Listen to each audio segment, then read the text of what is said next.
What up, y'all? We're back, and today we are going to take a trip back in history and look back at some classic hip-hop projects that may have been forgotten, lost in time, things like that. For this video, I felt like shining a spotlight on one of the albums that I bumped religiously as a youngling, and that album is Season of the Sickness by Brotha Lynch Hung. The album was released February 28th, 1995 on Black Market Records. The album was dedicated to Brotha Lynch's cousin, Cue Ball, who was actually murdered around the time that this album was released. And if you get that album or had that album on a CD back in the day, you would see in the book dedicated to Cue Ball. Brotha Lynch says he produced, mixed, and mastered this album all by himself, dolo, which is pretty incredible, and not a lot of artists do that anymore. And I believe that this was the only project that he did that on, where he produced, mixed, and mastered, recorded everything all by himself for the most part. This album would go on to not only be a classic West Coast 90s hip-hop album, but would also be kind of one of the first examples, or one of the first albums to define horrorcore rap as a genre. Horrorcore rap eventually would evolve. When you're talking horrorcore, you're thinking of bands or rappers such as, ICP and everybody under them. You got Esham from Detroit. Some of Eminem's kind of earlier themes could arguably be labeled under horrorcore.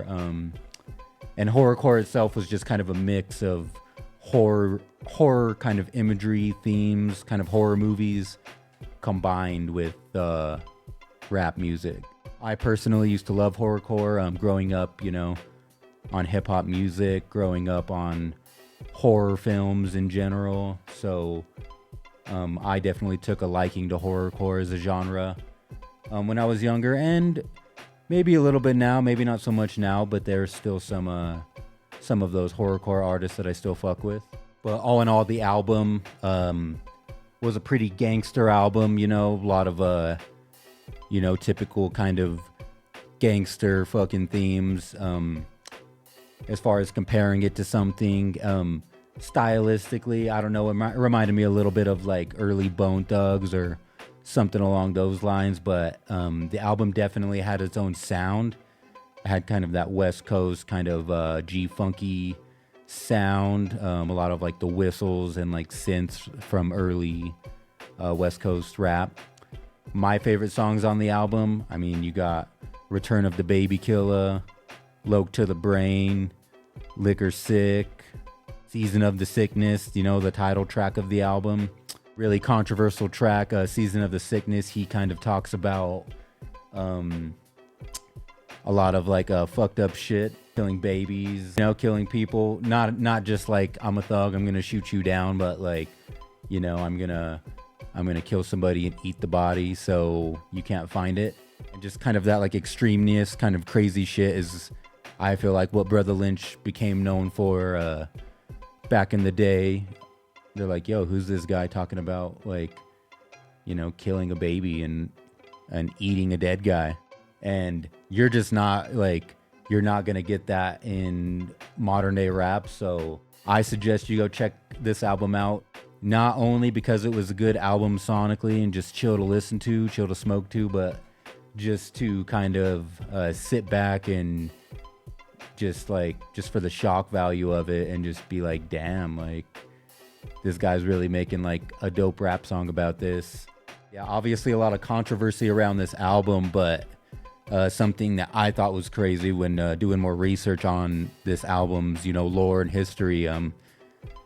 In September 1996, Joseph Edward Bubba Gallegos, an 18-year-old from Bayfield, Colorado, where I'm from, Denver City, killed his roommates after ingesting methamphetamine and listening repeatedly to Loke to the Brain, one of the main songs from the album. After attempting to kill his ex-girlfriend and taking 2 other students hostage, Gallegos was turned and killed by the police. Gallegos was said to be a massive fan of Brotha Lynch Hung, and his minister suggested that the music played a role in the killings.